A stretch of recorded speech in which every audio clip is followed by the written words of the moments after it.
All right, what's going on, everybody? I'm back here with another video. Today I'm gonna be going over my IOTV setup and some upgrades that I've done recently. So my main issue with the IOTV to begin with was the cummerbund is just it's too fat. It's not very comfortable, and I was trying to slim down. So between trying to slim down the IOTV and also take things off of my, shoulders and maybe moving to my hips, this is kind of what I've come up with so far. So first off, I'm going to start with the fact that I actually replaced the original IOTV cummerbund with a Spiritus Systems tubes cummerbund, which, if you guys know anything about Spiritus, it's a long walk to get those freaking multicam items that are in high demand. So as you can see, this is how I've got them routed right now. Right now, that's kind of the sweet spot for my my width, but frankly, nicely enough, it does come with 2 of these bungee cords, so you shouldn't have any problems adjusting and making this thing fit exactly how you want it to fit. So I attach it to the rear, pretty much very similar anyways to how you would attach the original cummerbunds. You can also attach the original cummerbunds with a bungee cord yourself, just to give it that much more flex. So that's pretty much all that goes for attaching to the rear. Moving to the front, this is kind of where it gets a little bit interesting. This is where I kind of decided to try my hand at some innovation and making some things on my own. So I've got like 15 of those freaking Army camel packs, and I decided that I was going to take the straps off of one and salvage the buckles and let that camelback be something I could just clip to the back of a carrier at some point. So those buckles that I salvaged are actually how I turned a 3-mag shingle into a poor man's placard. So essentially what I did was I took the female buckles and I cut a couple of notches in them so I can what do you call that? So I can attach them right here to where the placards go, to where the buckles go, excuse me. And then the 3-mag shingle, I've buttoned the bottom buttons just into the bottom of the 2 left and right corners of the front flap of the cummerbund. And then you can see right here I attached the male side of the first spear tube to the back side of each of these. So I've got one on each side, and this is my attachment point now for the cummerbund. So one other update that I made to this placard, I could cut the flaps off. I'm not going to right now, but I added some KDH single mag 5.56 inserts into each of these mag pouches. I bought them a long time ago when I was playing with the tap, and since I had them lying around, I decided to use them again, and I attached them, just tossed them in there. They add pretty good retention to these mags. They don't want to fall out. They come out easy enough, and they go right back in. So that's about all I could ask for it. I've got a double pistol mag pouch. I keep my boo-boo kit in there and my multi-tool. However, I can move either of those things if I need to put pistol mags in there. Up at the front on the top, I do have my Sunto wristwatch. That is my go-to.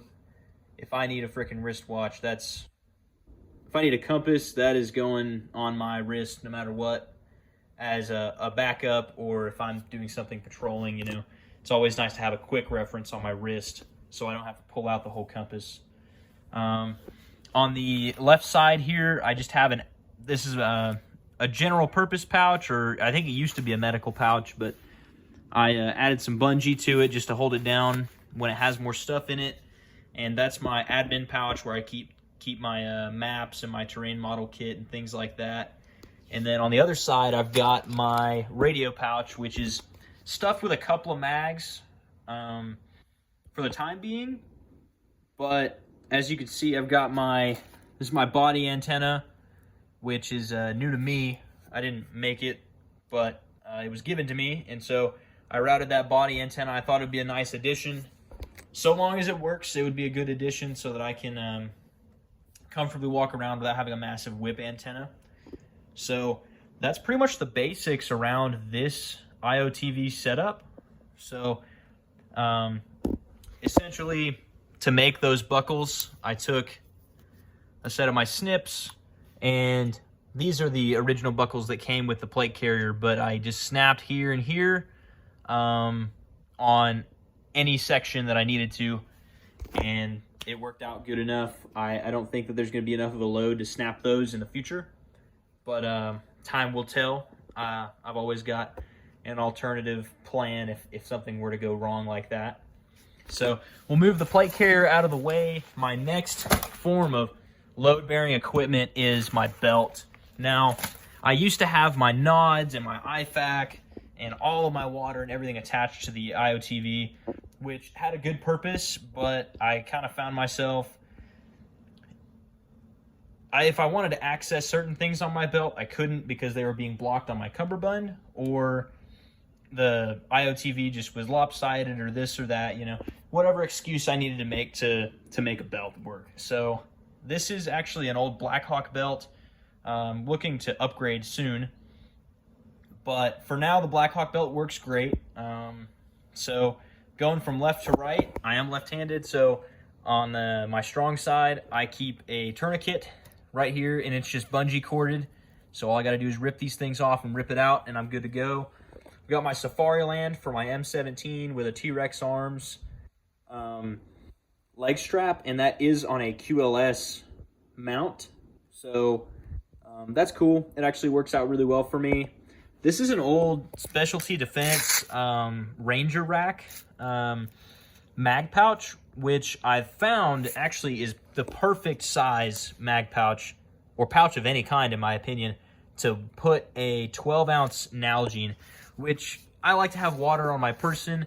I plan to have a Camelback on the back of that thing whenever I'm not with my ruck, but I still believe in having some kind of water on my person. So the majority of my water stays in the ruck or attached to the back of my plate carrier, but I've got a little bit right there, and it fits nicely, and it also acts as a good, well, this could be a downside. I'll talk about that a little bit later. So as you can see in the center, I've got my IFAC, and then on the right side of my belt, I keep a pistol mag, which I can replace with my multi-tool, a rifle mag, and my nods pouch. And the reason I moved my nods onto my belt line is because, generally speaking, I always want to have my belt on me, and so having my belt with a rifle mag and maybe pistol and my nods and my rifle, that's all of my sensitive items other than the radio are on me at all times if need be. And it also was just nice to have those things taken off of my cummerbund and moved down to my waistline. They're not terribly heavy all put together, but it's nice to have that weight on my hips instead. So that's essentially it. As far as putting MOLLE items on this belt, because this is not a MOLLE belt, as you can see, this is kind of something I've learned over the years using this belt, is aside from having malice clips that are exceptional for keeping things kind of tight onto the cuff like that, my nods pouch is also held in place by just a single zip tie, and you can use one of these for every section if you want to, but fortunately I don't need to, so I don't do that. But that keeps my nods pouch in place, and then my IFAC and my water pouch are kind of just hanging there, but they haven't bothered me so far. So if something comes up, I'll either zip tie them down or I'll ditch something. Time will tell how that all turns out. But the one downside, which I don't think it's a downside yet, but I have not carried this load for an extended period of time, is that my Alice pack, which is kind of my daily rig for things outside.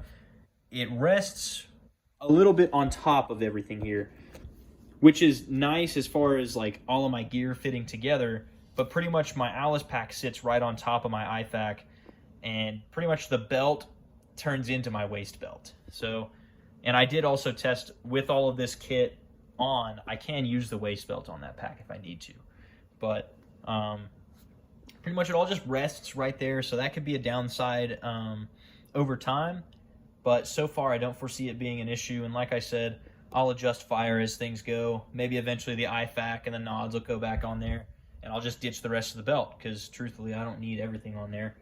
But that's pretty much it. I don't have a whole lot of special stuff. I like to do things on the cheap once in a while, and I also like to try my hand at innovating a little bit, and so this was my attempt at innovation. So if you guys like this video and want to see some more content, or maybe see me make some stuff, or get a little better breakdown of this placard that I've made, go ahead and hit that like button and leave a comment and subscribe. Thanks for watching.